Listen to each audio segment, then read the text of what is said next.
स्वागत है आप सभी का हमारे यूट्यूब चैनल सिविलियंस में। तो एक बार हम लोग पिछला क्लास रिकल करते हैं, देखते हैं हम लोग कि पिछला क्लास में हमने क्या क्या चीज़ें पढ़ा। तो सबसे पहले हम लोगों ने पढ़ा असहयोग आंदोलन के बारे में। असहयोग आंदोलन के बारे में ये होता है आपका 1 अगस्त 1920 ईस्वी में। फिर हमने पढ़ा स्वराज दल के बारे में। इस दल के जो सबसे पहले अध्यक्ष होते हैं वो थे CR दास, यानी कि चित्तरंजन दास। और महासचिव के पद पे कौन थे? तो मोतीलाल नेहरू। ये इम्पोर्टेंट था, आपको याद रखना था, मोतीलाल नेहरू।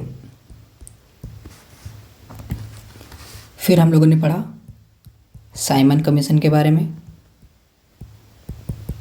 तो साइमन कमीशन का जो गठन होता है वो कब होता है? तो 1927 ईस्वी में। किनके द्वारा? तो वर्क एंड हेड के द्वारा। फिर दांडी मार्च भी हम लोगों ने पढ़ा। दांडी मार्च, इसमें कुल 385 किलोमीटर की दूरी, यानी कि 240 मील की दूरी पैदल ही तय किया गया था। फिर हम लोगों ने पढ़ा सवर्णी अवज्ञा आंदोलन। सवर्णी अवज्ञा आंदोलन जो आपका 1930 ईस्वी में हुआ था। इसी के साथ हमने गोलमेज सम्मेलन के बारे में भी पढ़ा। गोलमेज सम्मेलन, इसका आयोजन लंदन में किया गया था। कुल कितना गोलमेज सम्मेलन हुआ था? तो 3 ठो। पहला गोलमेज सम्मेलन हुआ था आपका 1930 ईस्वी में, दूसरा 1931 ईस्वी में, और तीसरा 1932 ईस्वी में।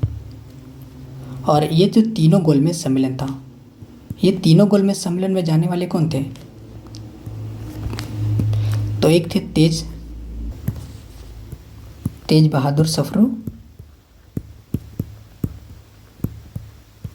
और दूसरे थे भीमराव अंबेडकर।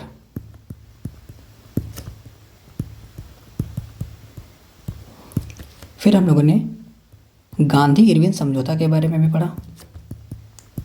गांधी इरविन समझौता, गांधी जी और वायसराय कौन रहते हैं? तो इरविन। इन दोनों के बीच समझौता होता है। कब होता है? तो 5 मार्च 1931 ईस्वी में। और इसको दिल्ली पैक्ट भी बोला गया था, दिल्ली पैक्ट। और फिर हम लोगों ने पूना समझौता के बारे में भी पढ़ा। पूना समझौता ये कब होता है? तो ये होता है आपका 24 सितंबर 1932 ईस्वी में। ये भी इम्पोर्टेंट था, आपको याद रखना था। तो इतना सारा फैक्ट्स हम लोगों ने पिछला क्लास में पढ़ लिया था। तो अगर आप ये वीडियो नहीं देखे हैं तो हमारे चैनल के प्लेलिस्ट में जाकर के इस वीडियो को देख सकते हैं। तो चलिए आज हम लोग एक नया टॉपिक शुरू करते हैं। आज का हमारा टॉपिक है सुभाष चंद्र बोस। सुभाष चंद्र बोस के बारे में हम लोग पढ़ेंगे। और इस क्लास का जो PDF है वो आपको हमारे टेलीग्राम ग्रुप में दे दिया जाएगा। अगर आप हमारे टेलीग्राम ग्रुप से नहीं जुड़े हैं तो इस वीडियो के डिस्क्रिप्शन में टेलीग्राम ग्रुप का लिंक दिया गया है। उस लिंक को क्लिक करके आप हमारे टेलीग्राम ग्रुप से जुड़ सकते हैं। तो चलिए शुरू करते हैं हम लोग आज का क्लास। तो सबसे पहले सुभाष चंद्र बोस का बेसिक इंट्रोडक्शन देखते हैं। तो सुभाष चंद्र बोस का जन्म 23 जनवरी 1897 ईस्वी में उड़ीसा का एक जगह है कटक में हुआ था। और इनके गुरु का नाम CR दास थे।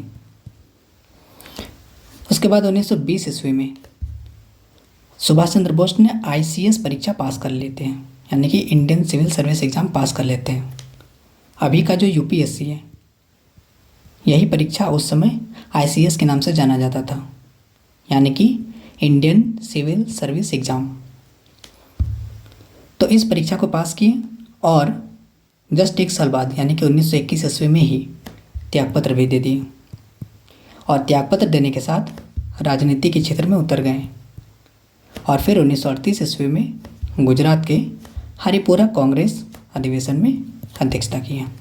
समझिए, सुभाष चंद्र बोस। सुभाष चंद्र बोस सबसे पहले 1920 ईस्वी में ICS परीक्षा पास करते हैं और 1921 ईस्वी में ही त्यागपत्र दे देते हैं और बोलते हैं कि देखिए, त्यागपत्र क्यों देते हैं? त्यागपत्र इसलिए देते हैं क्योंकि उस समय ये जो परीक्षा होती थी ICS ये ब्रिटिश सरकार के द्वारा होती थी और सुभाष चंद्र बोस कभी भी ब्रिटिश सरकार के अधीन रहना पसंद नहीं किया। इस कारण से इन्होंने 1921 ईस्वी में त्यागपत्र दे दिया और राजनीति के क्षेत्र में उतर गए और सबसे पहले 1938 ईस्वी में गुजरात के हरिपुरा कांग्रेस के अध्यक्ष बन जाते हैं। क्लियर है? तो वही है, 1920 ईस्वी में ICS परीक्षा पास किए, लेकिन 1921 ईस्वी में उन्होंने त्यागपत्र दे दिए और राजनीति में प्रवेश कर गए।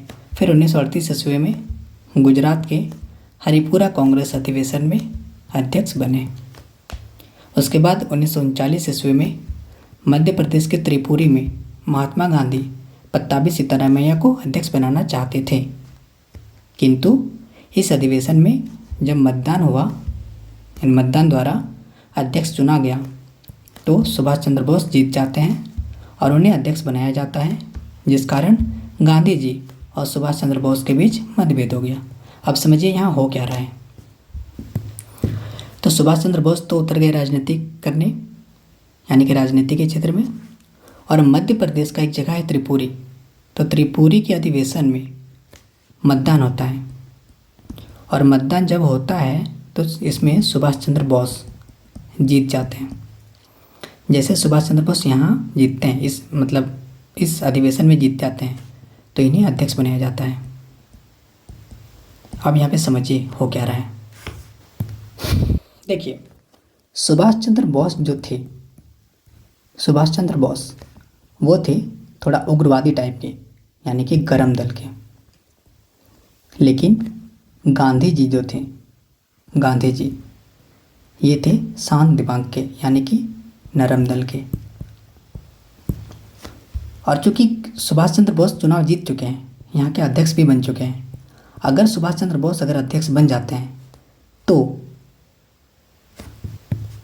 तो क्या हो सकता है? तो चूंकि सुभाष चंद्र बोस से थोड़ा उग्रवादी टाइप के और गांधी जी थोड़ा नरम दल के, तो सुभाष चंद्र बोस का उग्रवाद का जो तरीका है, कि ये उग्रवादी प्रवृत्ति के हैं और उग्रवादी प्रवृत्ति के होने के कारण गांधी जी नहीं चाहते थे कि हमारे दल में कोई भी गरम दल के नेता शामिल हो जाए। इसीलिए सुभाष चंद्र बोस को इस अधिवेशन का अध्यक्ष बनाने से मना करते हैं और सुभाष चंद्र बोस को बोलते हैं क्या कि आप हमारे इस अधिवेशन में अध्यक्ष नहीं बने तो बढ़िया रहेगा, जिस कारण से सुभाष चंद्र बोस और गांधी जी इन दोनों के बीच मतभेद हो जाता है। क्लियर है?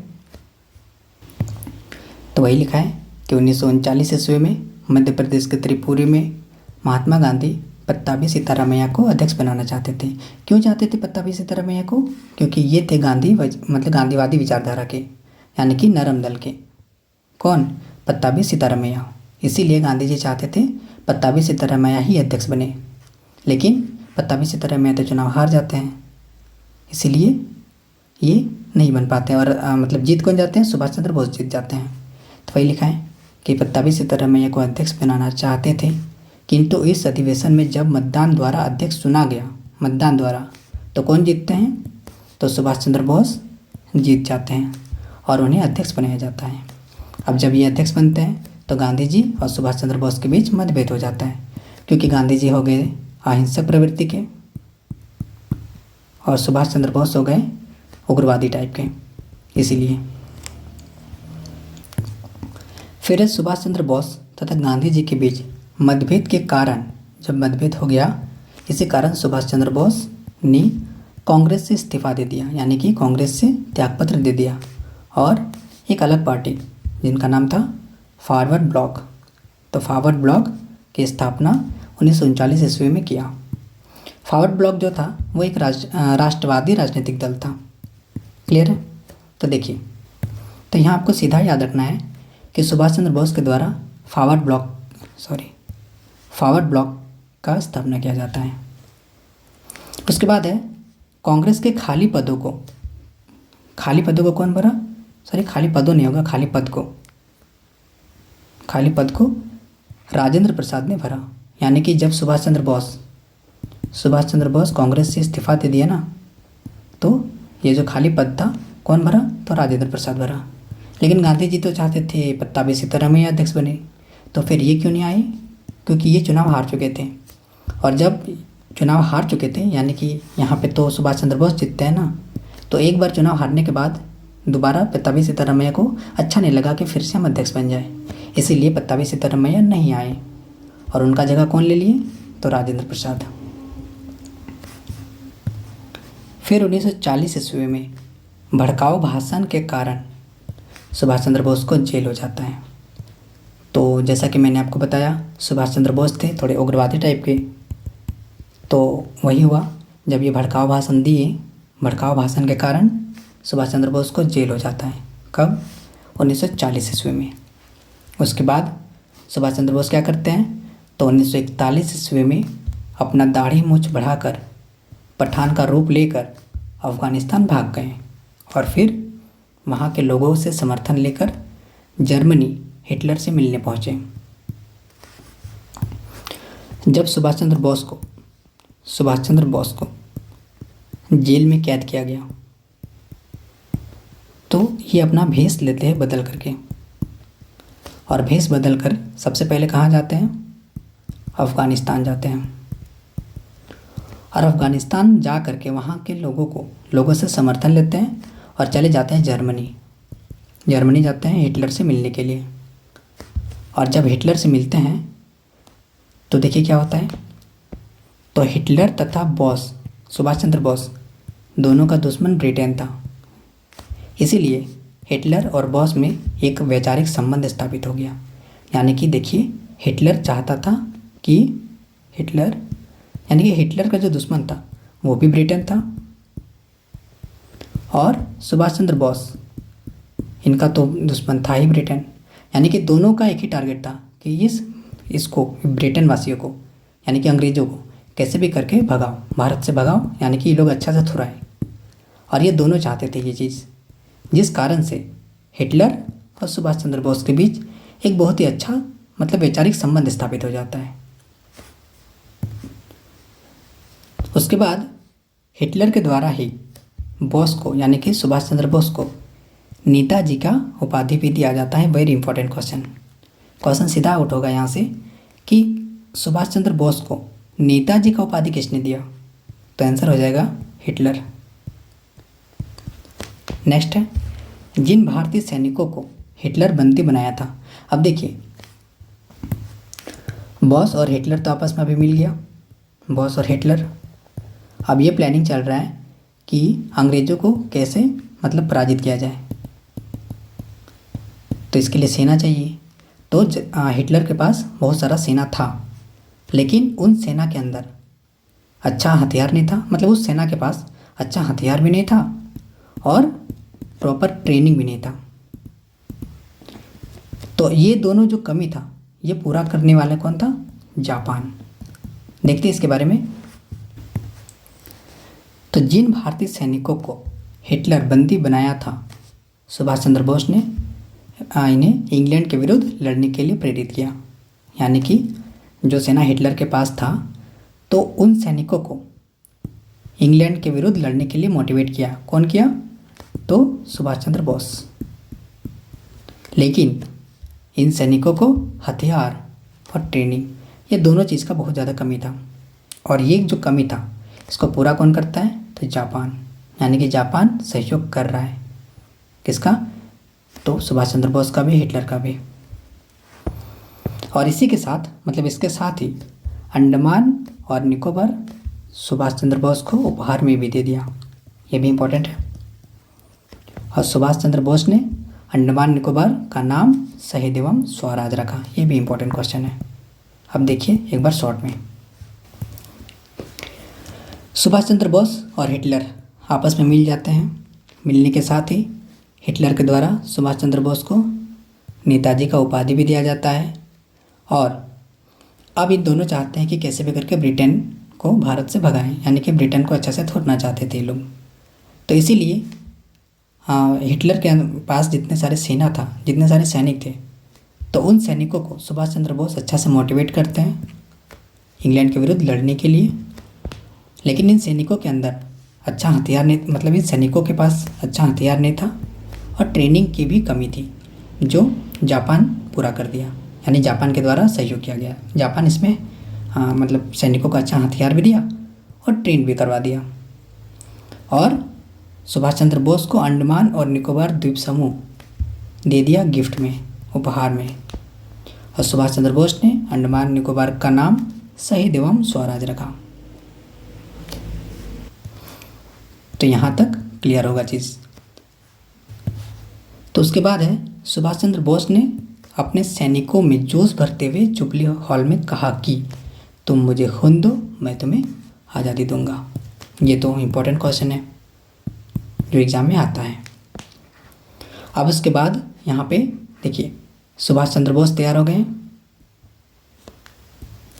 सुभाष चंद्र बोस यहाँ पे रेडी हो गए और इनका जितना सारा सैनिक भी था वो सब भी रेडी हो गया। अब ये अपने सैनिक यानी कि सेना ले करके बढ़ते हैं आगे। और सिंगापुर में सुभाष चंद्र बोस द्वारा इन सैनिकों को आज़ाद हिंद फौज का हिस्सा बनाया गया। आज़ाद हिंद फौज क्या है अभी डिस्कस करेंगे।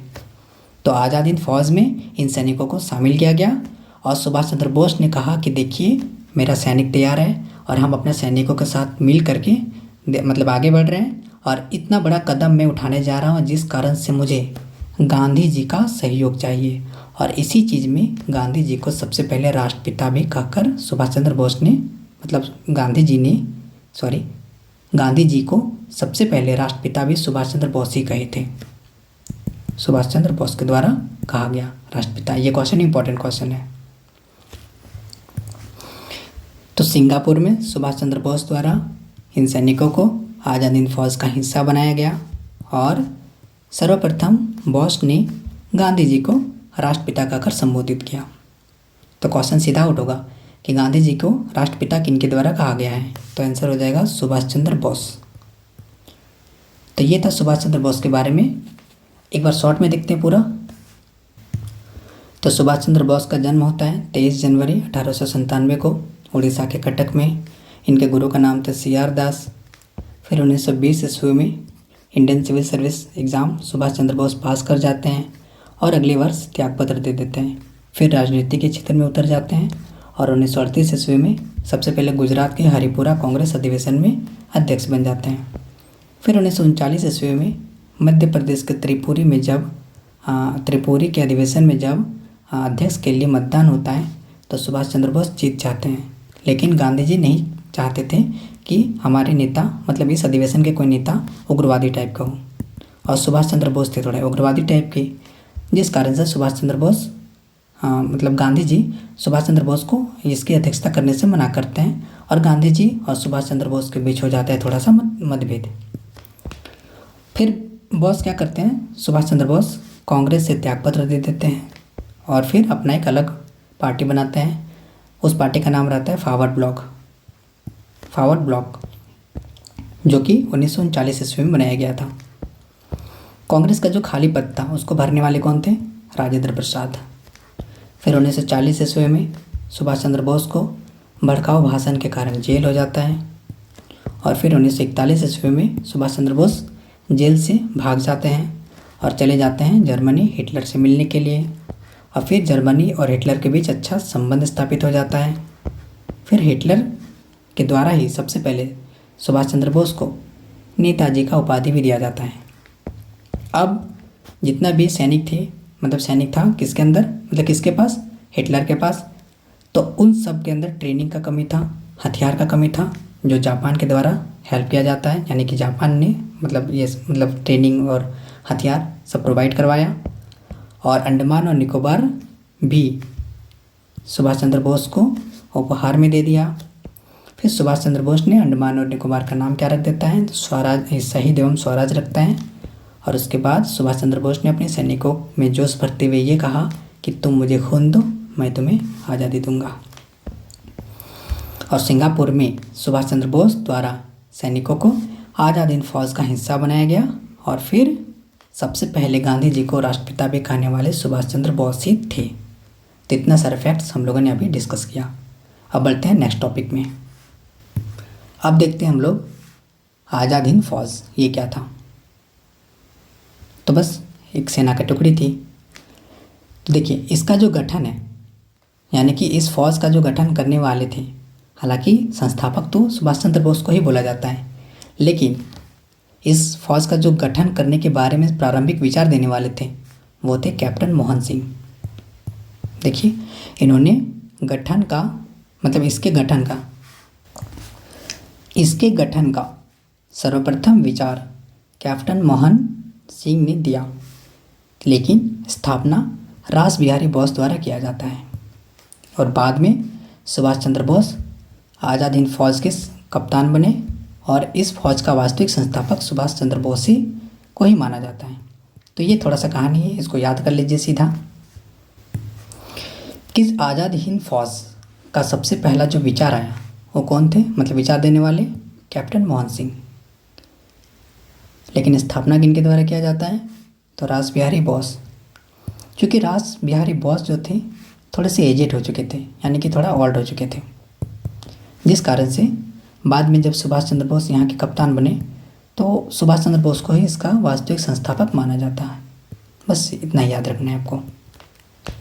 उसके बाद 21 अक्टूबर 1943 को सिंगापुर में सुभाष चंद्र बोस ने आज़ाद हिंद सरकार की स्थापना की। ये भी इम्पोर्टेंट क्वेश्चन है। अब देखिए दो फैक्ट्स आ गया। सबसे पहले आज़ाद हिंद फौज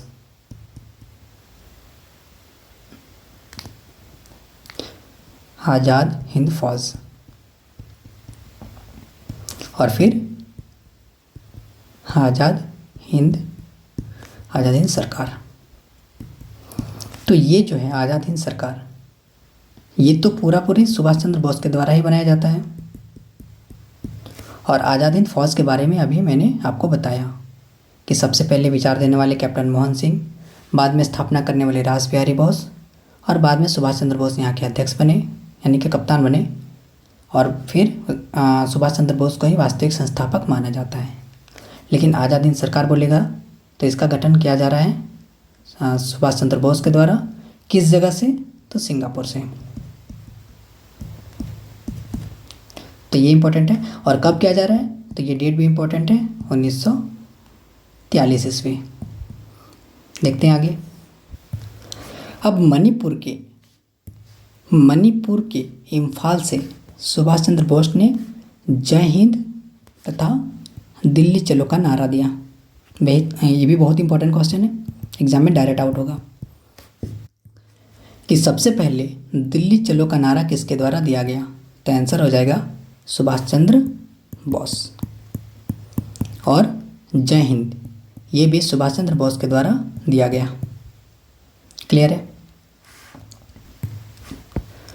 अब 6 अगस्त तथा 9 अगस्त 1945 ईस्वी को क्या होता है, तो अमेरिका ने जापान पर परमाणु हमला कर दिया।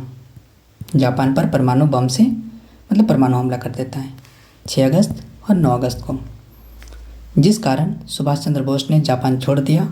लेकिन 18 अगस्त 1945 को ताइवान के समीप विमान दुर्घटना में इनकी मृत्यु हो गई और इस तरह से सुभाष चंद्र बोस की मृत्यु हो जाती है। देखिए सैनिकों को हथियार, ट्रेनिंग, यानी कि सैनिकों को बहुत सारे चीज़ों का जो कमी था वो पूरा करने वाला जापान था। यानी कि जापान फुल सपोर्ट में था सुभाष चंद्र बोस का और हिटलर का। लेकिन अमेरिका क्या करता है, जापान पर ही परमाणु हमला कर देता है 6 अगस्त और 9 अगस्त 1945 को, जिस कारण से जापान तो हो गया कमज़ोर। और इसके कुछ दिन बाद यानी कि 18 अगस्त को 18 अगस्त 1945 को विमान दुर्घटना हो जाता है और सुभाष चंद्र बोस की मृत्यु हो जाती है। तो इस तरीके से सुभाष चंद्र बोस की मृत्यु होती है। तो वही है 6 अगस्त तथा 9 अगस्त 1945 ईस्वी को अमेरिका ने जापान पर परमाणु हमला कर दिया, जिस कारण सुभाष चंद्र बोस ने जापान छोड़ दिया। लेकिन 18 अगस्त 1945 को ताइवान के समीप विमान दुर्घटना में इनकी मृत्यु हो गई और जापान सरकार ने इनकी मृत्यु की घोषणा 22 अगस्त 1945 ईस्वी में किया। कब करते हैं? तो 22 अगस्त 1945 को।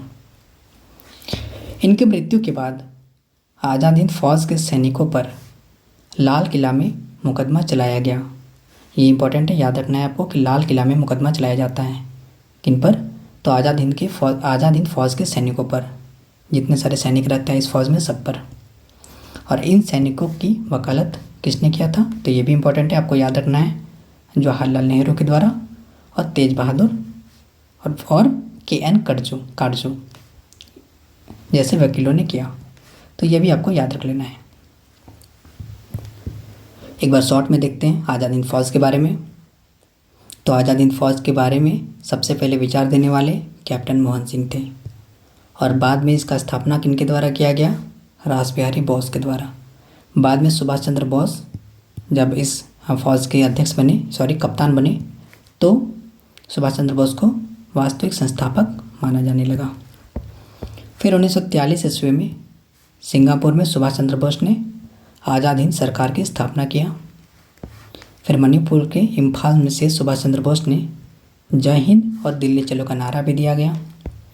और 6 अगस्त 9 अगस्त को अमेरिका क्या करता है? जापान पर परमाणु बम फेंक देता है। फिर 18 अगस्त 1945 को विमान दुर्घटना में सुभाष चंद्र बोस की मृत्यु हो जाती है।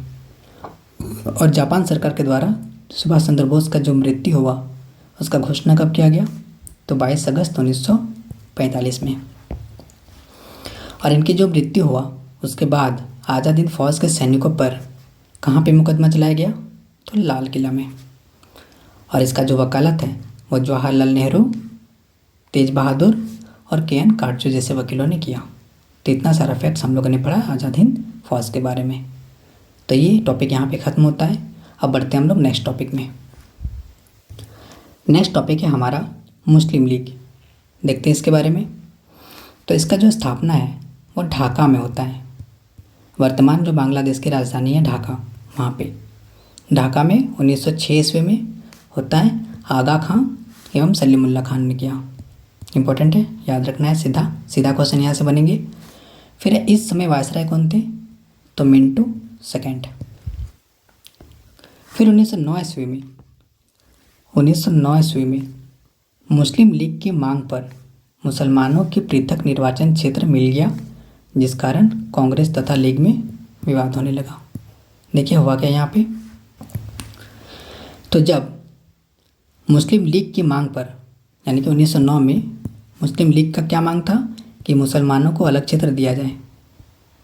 मुसलमानों को पृथक क्षेत्र का जब मांग हुआ, पृथक क्षेत्र का जब मांग हुआ तो कांग्रेस और लीग यानी कि मुस्लिम लीग दोनों में विवाद हो गया।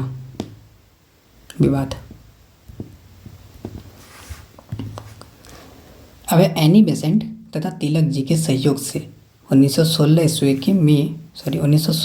में कांग्रेस के लखनऊ अधिवेशन में नरम दल, गरम दल तथा मुस्लिम लीग एक हो गए तथा कांग्रेस ने मुस्लिम लीग की पृथक निर्वाचन क्षेत्र को स्वीकार कर लिया। यहाँ पे समझिए क्या हो रहा है। तो 1916 ईस्वी में जो लखनऊ अधिवेशन हुआ था, लखनऊ अधिवेशन, याद कीजिए इस अधिवेशन में गांधी जी केवल एक सदस्य बन के गए थे, अध्यक्षता नहीं किए थे गांधी जी। ये मैंने आपको पिछला वीडियो में बताया था। तो लखनऊ अधिवेशन में क्या हो रहा है, तो इसमें सारा दल को, चाहे गरम दल हो चाहे नरम दल हो और फिर मुस्लिम लीग, तीनों को एक कर दिया जाता है और मुस्लिम लीग को पृथक क्षेत्र भी दिया जाता है, यानी कि अलग क्षेत्र। मुस्लिम लीग के अलग क्षेत्र को स्वीकार कर लिया जाता है इसमें, जो कि जो कि बहुत गलत होता है। अगर गांधी जी रहते हैं तो ये चीज़, अगर गांधी जी इस अधिवेशन की अध्यक्षता करते हैं तो ये चीज़ कभी नहीं होने देते, क्योंकि गांधी जी कभी भी पृथक क्षेत्र के साथ रहे ही नहीं, वो हमेशा इसके खिलाफ थे। और इसीलिए जब दलितों को अलग क्षेत्र का बात किया था, दलितों को जब अलग क्षेत्र का बात किया गया था, कब? जब गांधी जी गोलमेज सम्मेलन में गए थे, तब बीच गोलमेज सम्मेलन में ही छोड़ के आ गए थे, बोले थे कि ये चीज़ हम नहीं होने देंगे। अलग क्षेत्र का बात गांधी जी अलग क्षेत्र के खिलाफ हमेशा से थे, और यहाँ पे यही हो गया। ये जो लखनऊ अधिवेशन हुआ, इसमें गरम दल, नरम दल, मुस्लिम लीग सबको एक कर दिया गया, और सबसे बड़ा गलती कि मुस्लिम लीग को अलग क्षेत्र दे दिया गया, और यही मुस्लिम लीग जो अलग क्षेत्र मिला, जिस कारण से आज पाकिस्तान का निर्माण हो गया। क्लियर है? तो वही है, 1916 ईस्वी में कांग्रेस के लखनऊ अधिवेशन में गरम दल, नरम दल तथा मुस्लिम लीग एक हो गए, तथा कांग्रेस ने मुस्लिम लीग की पृथक निर्वाचन क्षेत्र को स्वीकार कर लिया। अब उसके बाद जब मुस्लिम लीग बनी गया तो धीरे धीरे वो अपना अलग राज्य का मांग करने लगा, और इसी तरह करते करते एक दिन क्या 1947 में बन गया हमारा देश टूट जाता है और पाकिस्तान बन जाता है। तो 1929-30 ईस्वी के दौरान मोहम्मद इकबाल ने सर्वप्रथम द्विराष्ट्र की बात कही, और द्विराष्ट्र किस चीज़ का? तो पाकिस्तान को लेकर। किनके द्वारा कहा जाता है? तो मोहम्मद इकबाल के द्वारा। ये इंपॉर्टेंट है, आपको याद रखना है कि सबसे पहले द्विराष्ट्र की संकल्पना किनके द्वारा की जाती है, द्विराष्ट्र की बात किसके द्वारा की जाती है? तो मोहम्मद इकबाल। फिर चौधरी रहमत अली ने पाकिस्तान शब्द दिया। अब धीरे धीरे पाकिस्तान यहाँ से बनना प्रारंभ हो रहा है। मोहम्मद इकबाल ने तो द्विराष्ट्र की बात कह दिया कि द्विराष्ट्र होगा, पाकिस्तान हमको अलग चाहिए, और चौधरी रहमत अली ने पाकिस्तान शब्द दे दिया कि हमारा जो देश बनेगा उसका नाम रहेगा पाकिस्तान। और उसके बाद भारत शासन अधिनियम 1935 के अधिनियम के तहत पहली बार भारत में प्रांतीय चुनाव 1937 ईस्वी में हुआ था। ये चीज़ मैंने आपको पिछला वीडियो में बता दिया था कि 1937 ईस्वी में सबसे पहली बार प्रांतीय चुनाव हुआ था। और इस चुनाव में क्या हुआ था? तो इसमें कांग्रेस की एक बहुत बड़ी जीत हुई थी, और मुस्लिम लीग की शक्तियाँ कमज़ोर हो गई थी, यानी कि 8 राज्यों में केवल कांग्रेस का सरकार बनता है, और केवल 2 राज्य में पंजाब और सिंध तथा पंजाब में सिर्फ मुस्लिम लीग की सरकार रहती है। ये चीज़ मैंने आपको पिछला वीडियो में बताया था, और इसमें मुस्लिम लीग की शक्तियाँ कमज़ोर होती दिख रही थी। अब उसके बाद क्या होता है? जब सेकेंड वर्ल्ड वार चल रहा होता है। कब चल रहा होता है? तो 1939 से 1945 के बीच सेकेंड वर्ल्ड वार। तो सेकेंड वर्ल्ड वार के समय अंग्रेज़ों द्वारा क्या घोषणा किया जाता है कि देखिए, अंग्रेज़ों ने बिना भारतीयों तथा कांग्रेस की अनुमति के यह घोषणा कर दिया। क्या घोषणा कर दिया? कि 3 लाख भारतीय सैनिक इंग्लैंड की तरफ से लड़ेंगे बिना किसी से परमिशन लिए, जिस कारण से कांग्रेस ने वायसराय की परिषद से त्यागपत्र दे दिया। इससे खुश होकर मुस्लिम लीग 22 दिसंबर 1939 को मुक्ति दिवस के रूप में मनाया। देखिए, समझिए हो क्या रहा है। तो जब सेकेंड वर्ल्ड वार के समय क्या होता है? अंग्रेज़ों के द्वारा बिना भारत के किसी भी सदस्य से पूछे, यानी कि ना ही कांग्रेस से यानी किसी से भी अनुमति लिए बिना, यह घोषणा कर देता है कि जितना भी भारत का सैनिक है, भारत के लगभग 3 लाख सैनिक, 3 लाख इंग्लैंड की तरफ से लड़ेंगे। तो जब ये बात बोलते हैं तो भारत में हरदम मच जाता है, और जितने भी यहाँ पे जैसे कि कांग्रेस के वायसराय की परिषद से त्यागपत्र देते थे, यानी कि कांग्रेस ने अपना वायसराय के जो परिषद रहता है सबको अपना अपना त्यागपत्र दे देता है। अब जब देखिए 8 राज्य में बना था कांग्रेस का सरकार, 8 राज्य में, अब सब यहाँ पे त्यागपत्र दे दिया तो कांग्रेस का सीट हो गया खाली।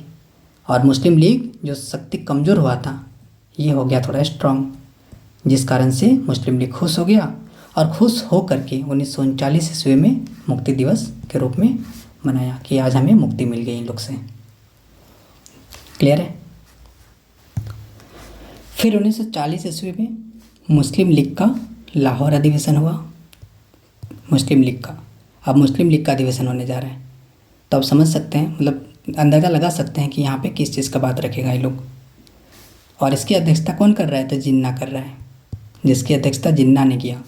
अब इन्होंने ही स्पष्ट रूप से पृथक पाकिस्तान की मांग कर दी। अभी डायरेक्ट बोल दिया कि हमें पाकिस्तान चाहिए।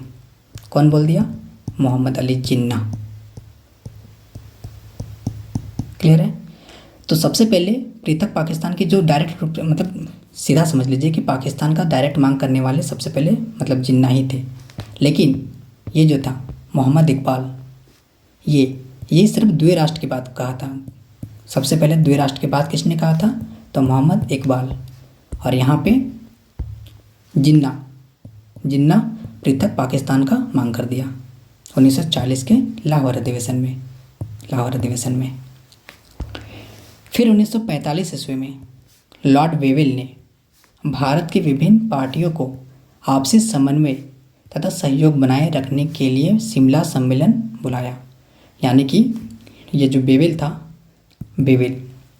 लॉर्ड वेवेल, तो ये बोला कि भारत के जितना भी पार्टी है सबको मतलब आपसी समन्वय बनाए रखने के लिए और सहयोग बनाए रखने के लिए शिमला में एक सम्मेलन बुलाते हैं जिनका नाम रहता है शिमला सम्मेलन। ये कब होता है? तो 1945 ईस्वी में होता है।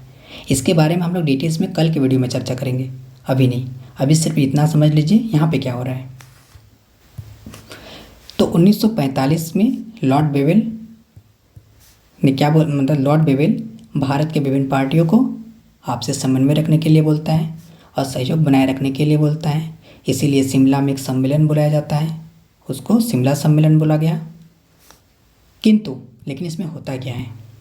इस सम्मेलन में मुस्लिम लीग पूरी तरह पृथक पाकिस्तान की मांग पर तुला हुआ था। ये लोग नहीं चाहता था कि सबको आपस में सहयोग या फिर समन्वय वगैरह बना कर रखें। ये लोग का कहना था बांटो और आज़ाद करो, हमें पाकिस्तान दे दो और तुम अपना भारत रख लो। उसके बाद इस सम्मेलन में मुस्लिम लीग की बात नहीं मानी गई। यानी कि ये लोग का जो अलग पाकिस्तान का मांग था उसको स्वीकार नहीं किया गया और मुस्लिम लीग के पाकिस्तान के मांग के कारण ही यह सम्मेलन विफल हो गया। ये सम्मेलन सक्सेस नहीं हो पाया। यानी कि शिमला सम्मेलन जो हुआ था 1945 में, 1945 का शिमला सम्मेलन सक्सेस नहीं हो पाया। तो एक बार शॉर्ट में देखते हैं। तो 1945 में जब वेवेल भारत के सभी पार्टियों को आपस में समन्वय रखने के लिए या फिर सहयोग बनाए रखने के लिए बात कहा और शिमला में सम्मेलन भी बुलाया, लेकिन जो मुस्लिम लीग था ये अपना जिद पर अड़ा हुआ था कि हमें पृथक पाकिस्तान चाहिए। पृथक पाकिस्तान के मांग पर पूरा तुला हुआ था, जिस कारण से ये जो सम्मेलन है ये सफल नहीं हो पाता है, विफल हो जाता है। यहाँ तक क्लियर है। अब देखते हैं आगे, एक बार शॉर्ट में देखते हैं यहाँ से चीज़ों को। तो सबसे पहले मुस्लिम लीग का जो स्थापना है 1906 ईस्वी में किया जाता है आगा खान के द्वारा और सलीमुल्लाह खान के द्वारा। इस समय वायसराय के पद पे मिंटो सेकंड थे। फिर 1909 का मुस्लिम लीग, मतलब 1909 में मुस्लिम लीग की मांग पर मुसलमानों को अलग क्षेत्र दिया गया था, जिस कारण से कांग्रेस में और मुस्लिम लीग में विवाद होने लगा था। फिर 1916 का जो लखनऊ अधिवेशन होता है उसमें सभी दलों को एक साथ मतलब मर्ज कर दिया जाता है। नरम दल, गरम दल और मुस्लिम लीग तीनों एक हो जाता है इसमें, और मुस्लिम लीग को पृथक निर्वाचन क्षेत्र भी दे दिया जाता है। उसके बाद 1929-30 के दौरान मोहम्मद इकबाल ने सबसे पहले द्विराष्ट्र की बात कर देता है। चौधरी रहमत अली पाकिस्तान शब्द दे देता है। फिर भारत शासन अधिनियम 1935 के ही तहत, इस अधिनियम के तहत भारत शासन अधिनियम 1935 के तहत 1937 में सबसे पहली बार प्रांतीय चुनाव होता है, लेकिन इसमें 8 राज्य में कांग्रेस का सरकार बनता है और केवल 2 राज्य में मुस्लिम लीग की सरकार बनता है। यहाँ पे मुस्लिम लीग कमज़ोर है और ये थोड़ा सा भी मतलब इनकी सत्ता थोड़ा सा मजबूत है। लेकिन जब सेकेंड वर्ल्ड वार चल रहा होता है तो अंग्रेज़ों ने बिना किसी भारतीयों से या फिर कांग्रेस के किसी भी पार्टी से किसी से अनुमति लिए नहीं, मतलब किसी से अनुमति नहीं लिया और ये घोषणा कर दिया कि 3 लाख भारतीय सैनिक इंग्लैंड की तरफ से लड़ेंगे, जिस कारण से कांग्रेस ने वायसराय के परिषद से दिया त्यागपत्र देके, और इससे पूरा खुश हो गया मुस्लिम लीग और मनाया मुक्ति दिवस। उसके बाद 1940 ईस्वी में मुस्लिम लीग का लाहौर अधिवेशन होता है। इसमें जिन्ना के द्वारा सबसे पहली बार पृथक पाकिस्तान की मांग रखा जाता है। फिर 1945 ईस्वी में बेबिल आते हैं भारत और होता है शिमला सम्मेलन।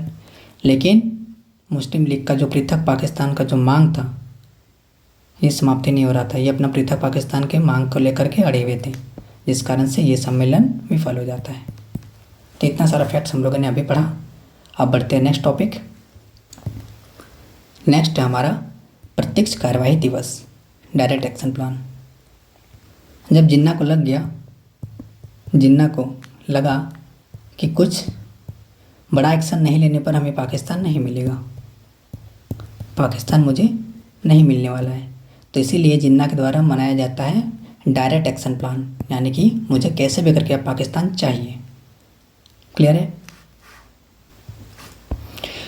तो शिमला सम्मेलन की विफलता के बाद जब शिमला सम्मेलन विफल हो गया तब जिन्ना को लगा कि थोड़ा सा अब उग्र होना पड़ेगा। तो इसी मतलब शिमला सम्मेलन की विफलता के बाद मुस्लिम लीग ने 16 अगस्त 1946 को प्रत्यक्ष कार्यवाही दिवस के रूप में मनाया, यानी प्रत्यक्ष कार्यवाही दिवस घोषित किया, जिसके तहत पूरे भारत में सांप्रदायिक दंगे फैलाया गया। और सबसे बड़ा दंगा जो होता है वो बंगाल के नवाखानी में होता है। समझिए यहाँ पे हुआ क्या। जिन्ना को चाहिए था पाकिस्तान, जिस कारण से जिन्ना पूरा पाकिस्तान लेने के लिए अड़ा हुआ था और ये डायरेक्ट एक्शन प्लान मनाया घोषित करता है डायरेक्ट एक्शन प्लान, प्रत्यक्ष कार्यवाही दिवस, जिस कारण से पूरा का पूरा भारत में बहुत ज़्यादा दंगा हो गया, यानी कि पूरा ज़्यादा मारपीट हो गया, भीषण सांप्रदायिक दंगा फैल गया। सबसे ज़्यादा जो भयानक ये दंगा फैला था सबसे अधिक, वो कहाँ पे था? तो वह फैला था बंगाल में। यहाँ पे मुस्लिम और हिंदू ही आपस में लड़ने लगा, मुस्लिम और हिंदू ये लोग भी आपस में लड़ने लगा। और गांधी जी जब तुर्की का विभाजन को रद्द करवाए थे, तब उस टाइम पे हिंदू और मुस्लिम सब साथ हो गए थे, देश को सब एक साथ थे। लेकिन अभी यही दोनों अलग हो गए और आपस में ही लड़ने लगे। तो वही हुआ, बहुत ज़्यादा दंगा हो गया, सांप्रदायिक दंगा फैलाया गया। और सबसे बड़ा दंगा कहाँ पे होता है? तो बंगाल के नवाखानी में। और मुस्लिम लीग का क्या नारा था कि बांटो और आज़ाद करो, यानी कि जिन्ना पूरा तुला हुआ है पाकिस्तान लेने के लिए।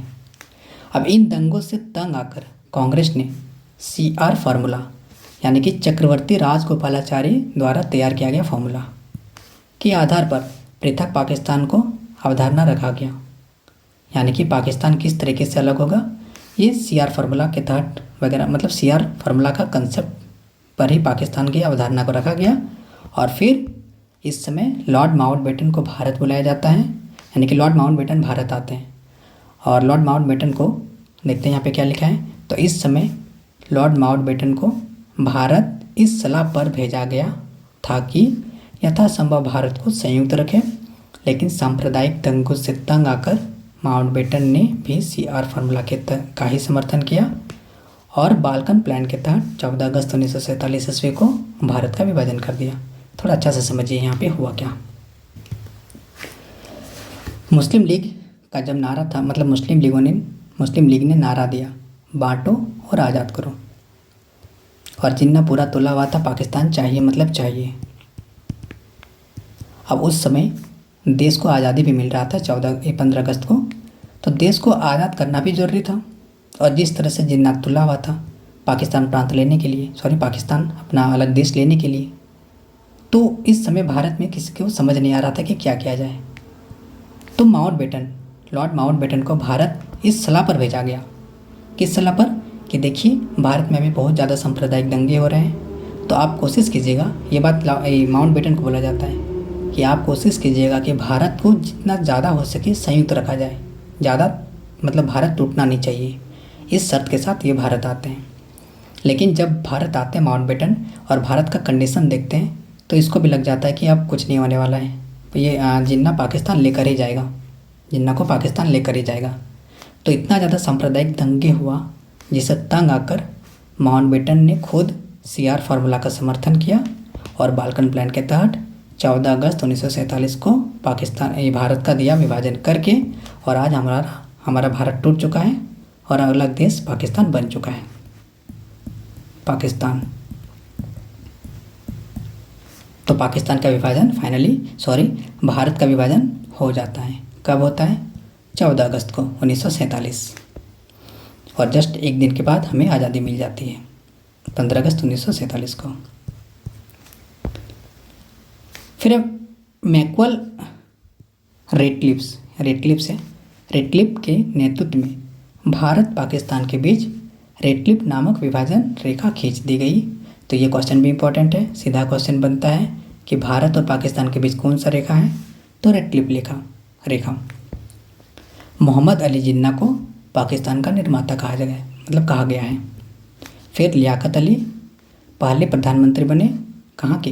पाकिस्तान के, जो संयुक्त भारत के वित्त मंत्री थे।